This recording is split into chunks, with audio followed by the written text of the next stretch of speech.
The alarm bells rang through the Galactic Council headquarters like a warning from the dead. Ambassador Veltar, a tall blue creature from the planet Zephyria, rushed to his communication station. His 6 eyes widened as he read the incoming message. This was not a normal trade request or diplomatic note. This was a distress call. The signal came from Kepler 438b, a farming world far from the center of galactic civilization.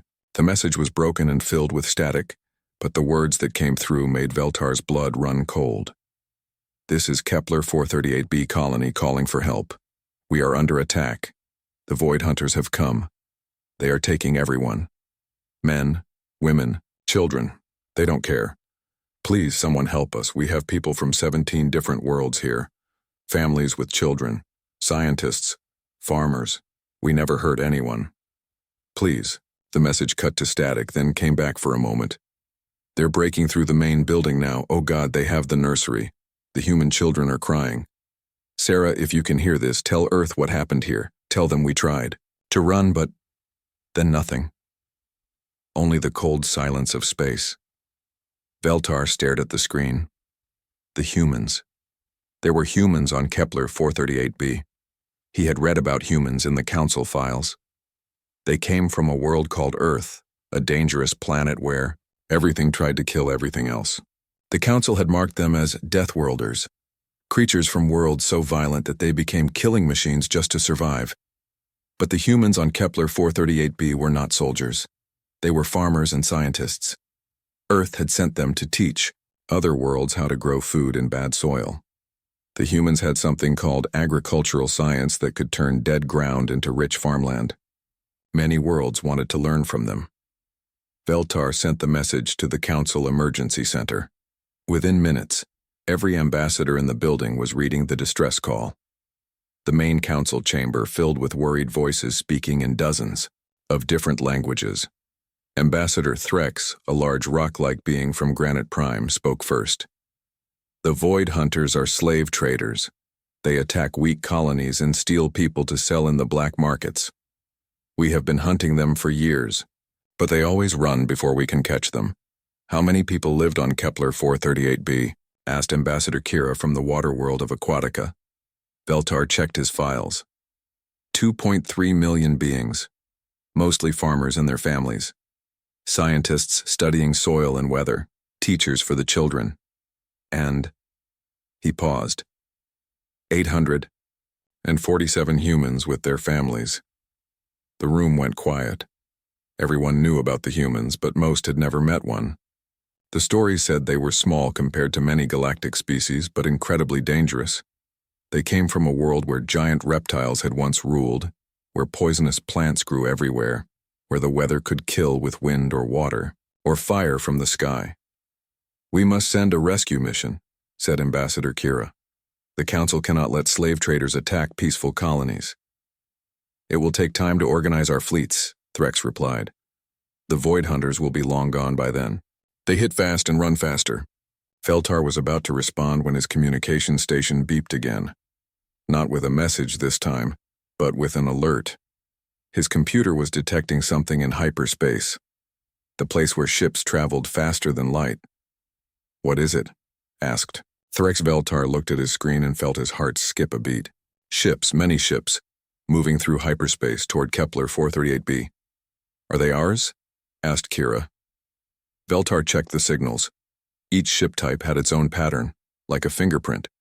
These patterns were not in the Council database, but they matched something else, something that made him very afraid. No, he said quietly. They're human ships. The room fell silent again, but this silence was different. This was the silence of fear. Ambassador Yell from the peaceful world of Harmony Prime spoke up. How many ships? Veltar's fingers shook as he read the numbers. The computer is still counting. So far it shows over 100 ships. No, wait. 150. The number keeps going up. Impossible, said Threx. Humans are a new species. They only have a few worlds. How can they have so many warships? Veltar kept watching his screen. The numbers kept climbing. 200 ships, 250, 300. These are not just warships, he said. I see patrol boats, cargo ships, mining vessels, even passenger ships. But they all have weapon signals now. The humans are turning everything that can fly into a war machine. Ambassador Kira moved closer to the screen. Are you sure they're heading to Kepler 438b? Yes. And they're moving fast. Faster than our best ships. Veltar looked up at the other ambassadors. They will reach the colony in 18 hours. The room buzzed with worried conversations. Finally, Ambassador Threx spoke for everyone. We should contact the human fleet. Tell them we are organizing a proper rescue mission. Tell them to wait for Council forces. Veltar sent the message to the human ships. The reply came back in less than a minute. It was short and in simple galactic common language, but the words made everyone in the room understand that something terrible was about to happen. Council forces not needed. We don't negotiate with slavers. We don't wait for proper procedures. Our people are in danger. We are coming to get them. Stay out of our way. The message was signed by someone called Admiral Sarah Chen of the United Earth Systems. Veltar looked around the room at the frightened faces of beings from across the galaxy. They were about to see what happened when someone made the mistake of hurting humans. They were about to learn why creatures from Deathworlds should never be pushed too far. The Void Hunters had no idea what was coming for them. Admiral Sarah Chen stood on the bridge of the UES Retribution, watching the stars blur past as her ship cut through hyperspace. Around her, the bridge crew worked with quiet efficiency. No one spoke, unless they had to. Everyone knew what was at stake. Sarah was not a tall woman by human standards, but her presence filled the room. She had fought in the mining wars of Titan and the pirate raids near Jupiter. Her dark hair was pulled back tight, and her brown eyes showed no mercy for those who hurt innocent people. The communication officer, Lieutenant Torres, turned to face her. Admiral, we're getting reports from all human fleets. Every ship that can fly is heading to Kepler 438b. Sarah nodded. How many ships total? 312 warships, Admiral. But that's not counting the civilian ships that arm themselves. Mining vessels, cargo haulers, even some passenger ships, they all want to help. Sarah had expected this. When humans heard that children were in danger, they didn't wait for orders. They didn't ask for permission. They just acted. It was something other species never understood about humanity. What about the Galactic Council? Sarah asked. Torres checked his screen. They sent another message, Admiral. They want us to wait for their forces. They say they can organize a proper rescue mission in 6 days. Sarah almost smiled, but there was no humor in it. 6 days.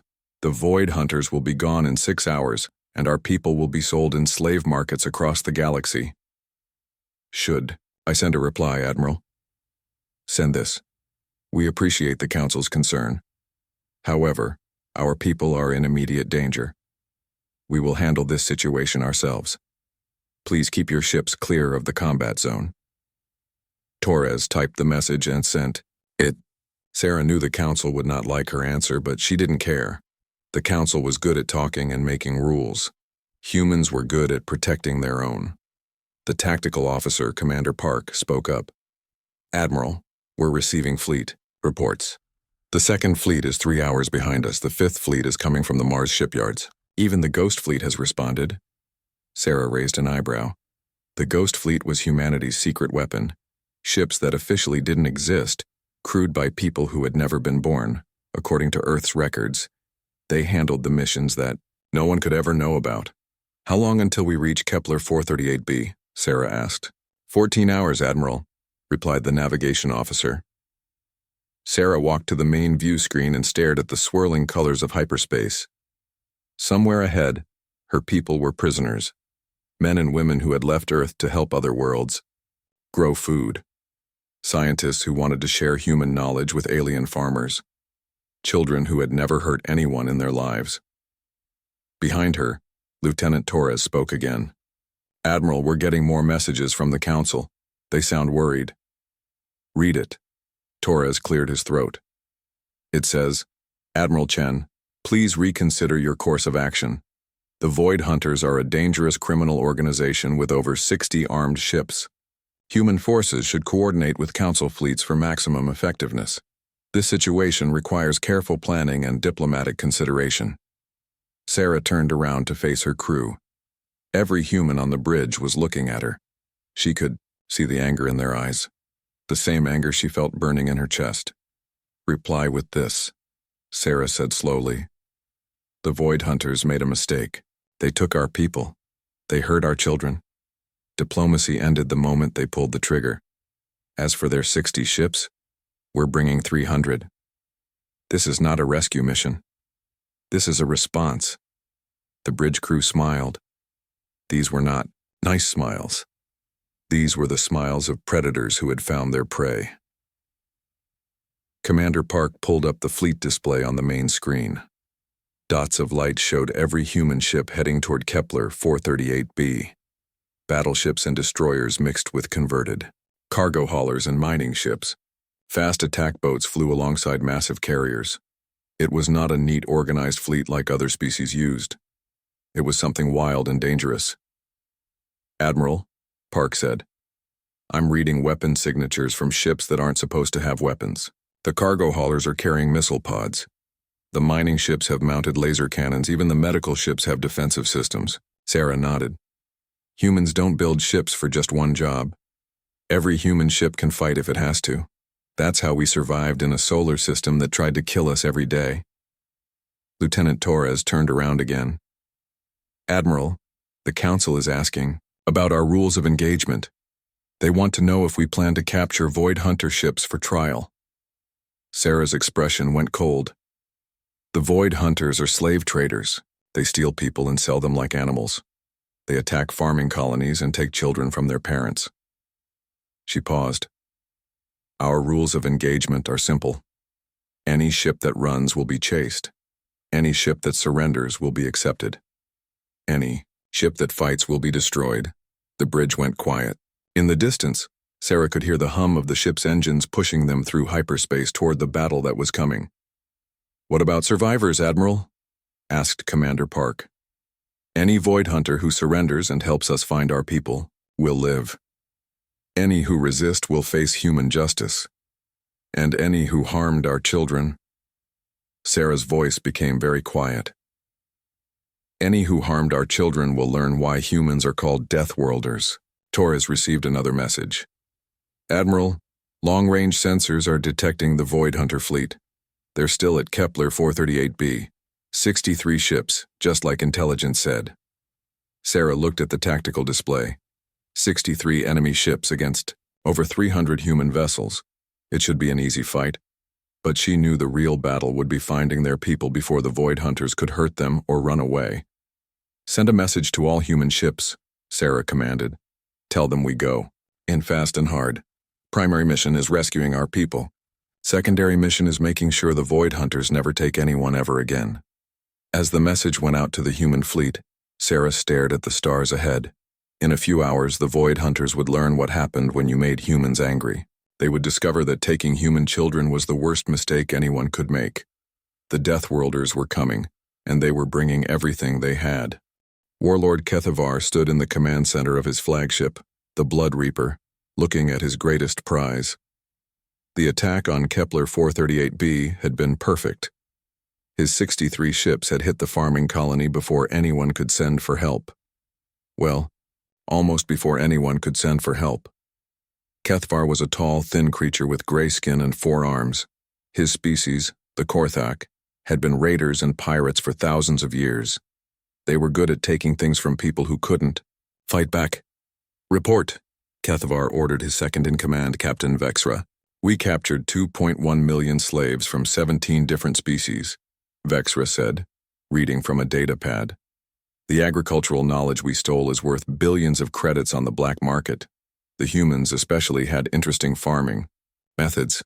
Kethvar smiled, showing sharp teeth. "The humans. How many did we take?" 712 adults and 135 children. The adults have valuable knowledge about soil science and plant genetics. The children will bring high prices from collectors who want exotic pets." Kethvar walked to a view screen, showing the prison ships where his new slaves were being held. Thousands of beings from many worlds sat in metal cages, scared and crying. The humans were kept separate from the others. Kethvar had heard they could be violent, but these humans looked just like any other weak farming people. Any problems with the prisoners? Kethvar asked. The humans tried to organize a rescue of the alien children. We had to stun several of them. They kept trying to break into the cages holding the young ones from other species. Very strange behavior. Kethvar found this interesting. Most species only cared about their own kind. But the humans seemed to protect all children. Even alien ones, it was a weakness he could use. What about their homeworld? Any response from Earth? Captain Vexra checked another screen.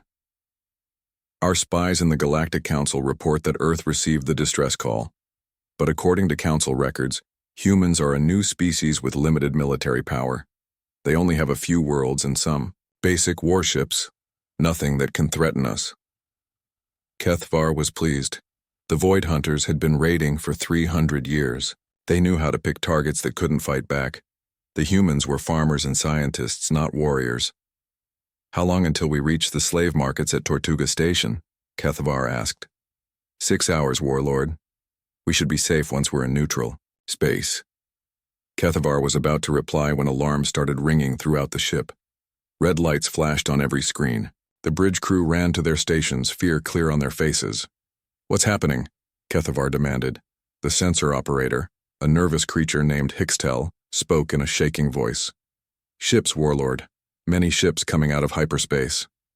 How many? Is it the Galactic Council? Hixtel stared at his screen like he couldn't believe what he was seeing. Not the Council, Warlord. The ship signatures are different. I count 50 ships.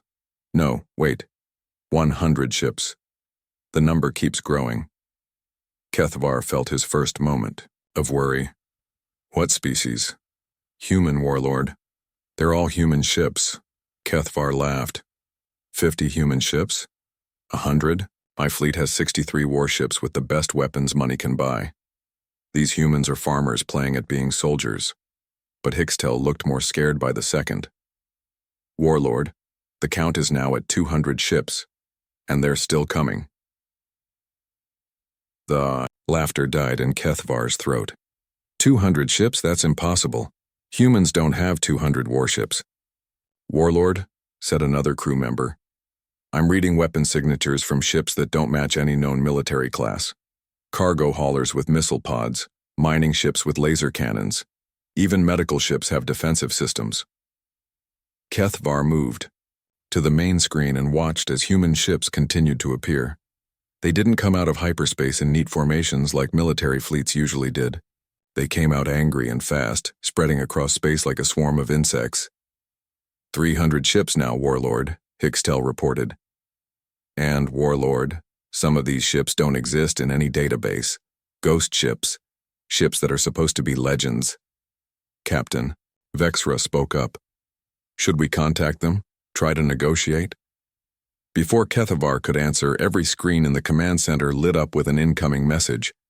A human female appeared on the screens. She was small compared to Kethvar, but her eyes were like ice. This is Admiral Sarah Chen of the United Earth Systems Fleet. You are holding 847 human citizens and over 2 million innocent beings from 17 worlds. You will release them immediately. Kethvar found his voice. I am Warlord Kethvar of the Void Hunters. These are legal salvage rights under pirate law. You have no authority here, human. The human admiral's expression didn't change. We don't recognize pirate law. We don't recognize your authority. We don't negotiate with slave traders. You have 1 minute to begin releasing our people. After that, we will take them back by force. Kethvar tried to sound confident. You are outnumbered, human. I have 63 warships. You may have many ships, but most are civilian vessels. We are professional raiders with military weapons. Admiral Chen smiled, but it wasn't a nice smile. Warlord Kethvar, you made 3 mistakes. First, you attacked innocent people. Second, you took our people. Third, you hurt our children. Her voice became very cold. We are not here to arrest you. We are not here to negotiate. We are here to make sure you never hurt anyone again. The transmission ended.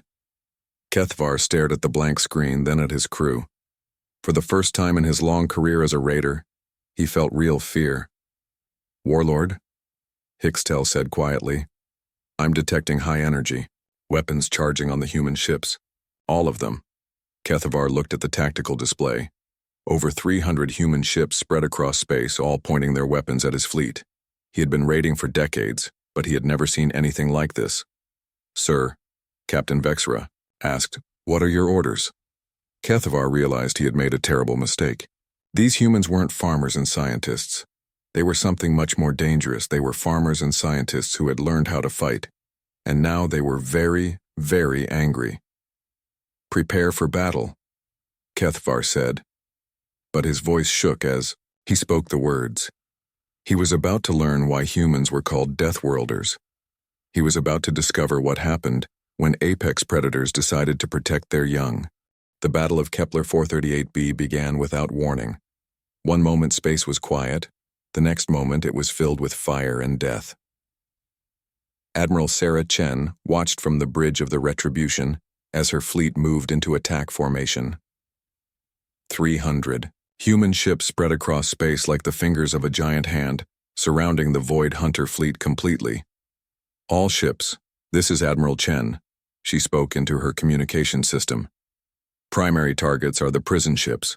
Do not fire on any vessel holding our people. Everything else is fair game. The first shots came from the Void Hunters. Warlord Kethavar's flagship fired a massive energy beam that would have destroyed most ships. The beam hit the human destroyer UES Vengeance dead center. When the light faded, the Vengeance was still there, its shields glowing but holding strong. Commander Park looked up from his tactical station. Admiral, their weapons are designed to disable ships for capture. They're not built for real fighting. Sarah nodded. She had expected this. Slave traders wanted to capture ships and people, not destroy them. Their weapons were meant to stop and stun, not kill. Human weapons were different. Human weapons were built by people who learned to fight on a world that tried to kill them every day. All ships, you are cleared to fire, Sarah commanded. The human response was immediate and terrible. Hundreds of missiles streaked across space toward the Void Hunter ships. Laser cannons that could cut through asteroid rock fired in perfect coordination. Even the converted civilian ships added their firepower to the attack. The Void Hunter ship Cruel Fate exploded in a ball of fire. Then another ship called Death's Edge broke apart under missile fire. Then another, and another on. The bridge of the Blood Reaper, Warlord Kethavar watched his fleet die around him. How are they so strong? He shouted at his crew. Captain Vexra was frantically reading damage reports. Sir, their weapons are not military standard. They're industrial tools modified for war. Mining lasers that can cut through asteroids. Construction charges turned into missiles. Cargo ship rams reinforced with military armor. Kethavar understood now. These humans didn't just build warships. They turned everything into a weapon when they needed to. Their cargo ships became missile platforms. Their mining vessels became laser destroyers. Their medical ships became armored rescue boats. Sir, Hixtel called out, I'm detecting boarding pods launching from the human ships. They're heading for our prison vessels. Kethavar's fear grew worse. Boarding pods? They're going to try to take our ships? What happened next was unlike anything the galaxy had ever seen. Human Marines didn't just board the Void Hunter ships. They swept through them like a force of nature. On the prison ship Dark Harvest, Void Hunter guards heard metal cutting through their hull. They raised their stun weapons and waited. The airlock door exploded inward and humans poured through. The lead Marine was a woman named Sergeant Rodriguez. She wore heavy combat armor and carried weapons that fired solid metal bullets instead of energy beams.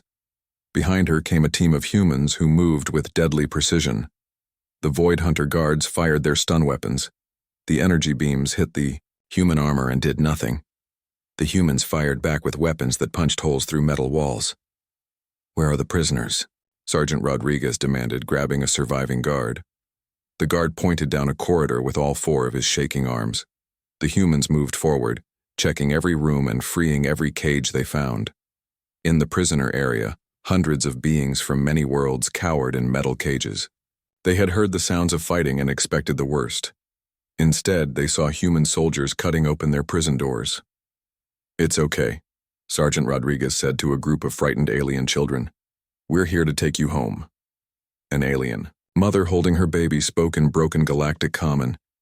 You came for us? But we are not your people." Rodriguez looked at the woman and her child. "Anyone who needs help is our people.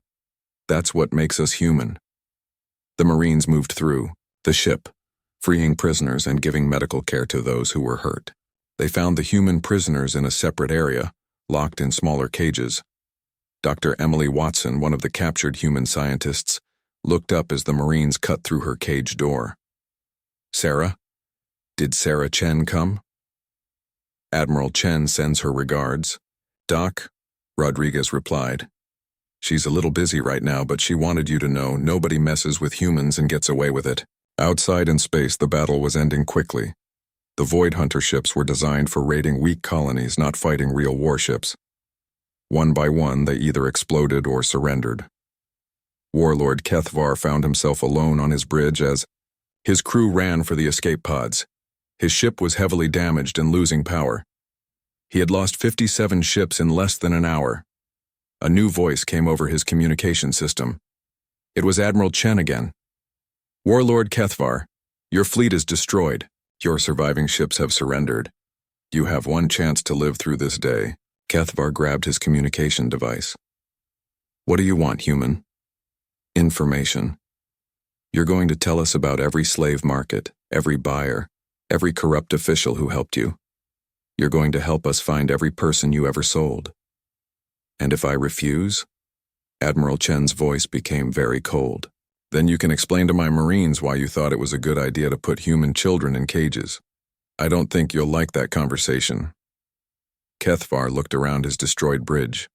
Through his broken windows, he could see human ships everywhere. Ships full of warriors who had crossed the galaxy to save people they had never met. "I accept your terms," he said quietly. On the Retribution, Admiral Chen watched as the last Void Hunter ship powered down its weapons. Around her, the bridge crew was coordinating the massive rescue operation. Every human ship had become a hospital, a transport, or a temporary home for freed prisoners. "Admiral," Lieutenant Torres reported, "all prisoners have been recovered. Medical teams report injuries, but no deaths among our people. The alien prisoners are also safe." Sarah nodded. "And the Void Hunter survivors?" 43 prisoners, including Warlord Kethvar. They're being held for questioning." Sarah looked at the main screen, where thousands of freed prisoners were being transferred to human ships for medical care and transportation home. People from 17 different worlds, all safe because humans had refused to let slavers operate in their galaxy. Commander Park spoke up. "Admiral, we're receiving messages from across human space. Every colony, every outpost, every ship wants to know if they can help with the rescue effort." Sarah smiled. This was what made humans different. When innocent people were in danger, humans didn't ask what species they were or what planet they came from. They just helped. The Void Hunters had learned a hard lesson. In a galaxy full of species that minded their own business, they had attacked the one species that considered everyone's business their business.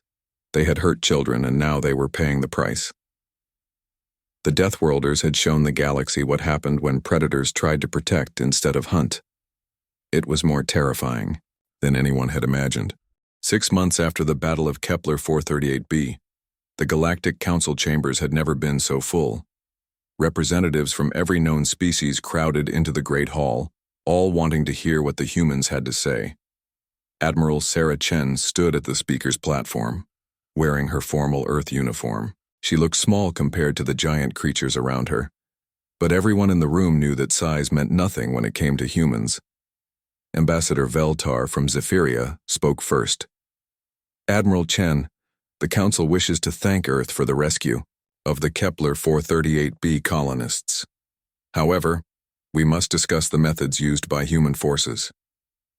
Sarah looked at the blue alien with her calm brown eyes. "What methods concern the Council, Ambassador?" "The complete destruction of the Void Hunter organization," said Ambassador Threx from Granite Prime.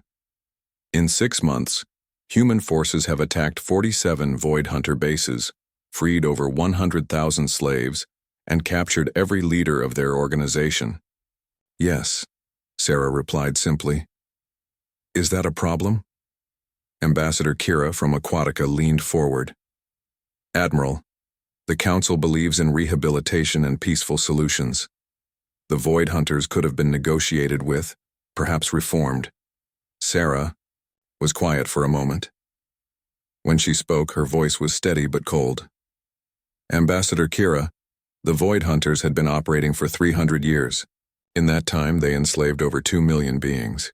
They stole children from their families and sold them like animals. The Council knew about this and did nothing effective to stop it. The room became very quiet. Many ambassadors looked uncomfortable. The Council issued warnings, protested Ambassador Yell from Harmony Prime. We sent diplomatic protests. We tried economic sanctions. And while you were sending messages and holding meetings, Sarah continued, children were being sold in slave markets. Families were being torn apart. Innocent people were dying in cages. She paused. We chose a different approach. Ambassador Veltar stood up. What gives humans the right to decide justice for the galaxy? Sarah looked at him for a long moment. The same thing that gave us the right to rescue 2 million slaves. Someone had to do it and you weren't. The chamber erupted in angry voices speaking in dozens of languages. Some ambassadors supported the humans, while others complained about human methods. Sarah waited for the noise to die down. The Council has some questions about Earth's future intentions, Ambassador Threx said when order was restored. Your military response was impressive, but it has made many species nervous. Sarah nodded. Earth understands your concerns. That's why we're here today to announce the Safe Passage Initiative. She activated a holographic display showing star maps of the galaxy. Green lines connected various systems, creating safe routes through previously dangerous space. Any ship carrying legitimate refugees, colonists, or peaceful travelers can request human escort through pirate-controlled space. Any world facing slave raids or criminal attacks can call for Earth assistance. We are establishing permanent patrol fleets in 40 systems that were previously lawless. Ambassador Kira looked worried. Admiral, this sounds like Earth is trying to become the galaxy's police force. No, Sarah replied. We're trying to become the galaxy's protectors. There's a difference. She changed the holographic display to show Kepler 438b. The farming world was being rebuilt, with ships from many different species helping with the construction. The colonists of Kepler 438b, both human and alien, have chosen to rebuild their world together. They're creating something new, a place where any species can live and work safely. Earth is providing permanent defense for this world, but it will be governed by representatives from all 17 species that lived there. Ambassador Yell spoke up. What about the captured Void Hunter leaders? What will happen to them? Sarah's expression became grim. Warlord Kethavar and his commanders are being held on Earth. They've provided information about their entire criminal network, which is how we found all their bases and freed all their slaves. They will face trial for their crimes. And after the trial? Asked Ambassador Veltar. That depends on what they did, Sarah answered. Those who just followed orders and didn't hurt prisoners will go to prison. Those who tortured or killed innocents will face harsher justice. Those who harmed children. She left the sentence unfinished, but everyone understood. The chamber was quiet again. Finally, Ambassador Threx asked the question everyone was thinking. Admiral Chen, many species are wondering about Earth's long-term plans. Your military showed capabilities far beyond what we expected. Some worlds are afraid that humans might become conquerors. Sarah looked around the room at the hundreds of alien faces watching her. Ambassador Threx, humans don't want to conquer anyone. We've seen what happens when species try to rule over others. It leads to suffering and war. We don't want subjects or servants. She activated another holographic display, this one showing Earth and its colonies.